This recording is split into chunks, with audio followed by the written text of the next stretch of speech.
Tokyo, Japan is studying plans to cope with an influx of perhaps tens of thousands of North Korean evacuees if a military or other crisis breaks out on the peninsula, including ways to weed out spies and terrorists, a domestic newspaper said.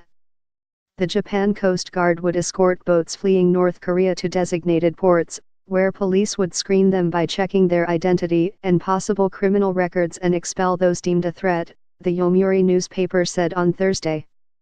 It did not say where those people would be sent, however. Evacuees granted temporary entrance would be transferred to emergency detention centers, probably in southern Japan, after completing quarantine and other procedures.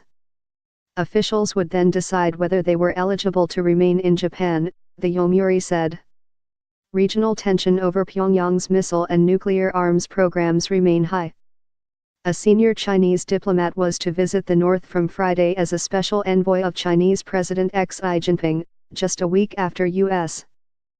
President Donald Trump met Xi in Beijing and pressed for greater action to rein in Pyongyang.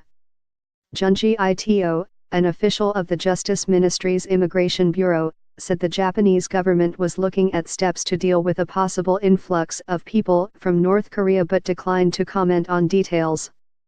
Outspoken Deputy Prime Minister Taro Aso grabbed headlines in September when he touched on the possibility of shooting armed refugees from North Korea. Will police respond and arrest them on charges of illegal immigration?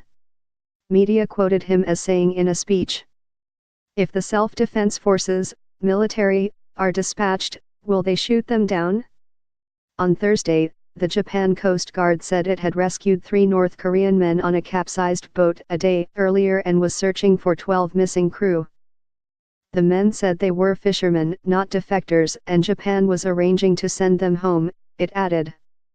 Japan has strict requirements for recognizing asylum seekers and accepted only 3 refugees in the first half of 2017 despite a record 8,561 fresh applications.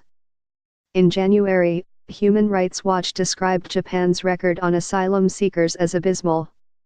The country took in more than 11,000 Indo-Chinese boat people refugees over 3 decades to 2005 in the aftermath of the Vietnam War, a little-remembered open-door policy. Reporting by Linda Sieg, Thomas Wilson and Corey Kaneko, editing by Clarence Fernandez.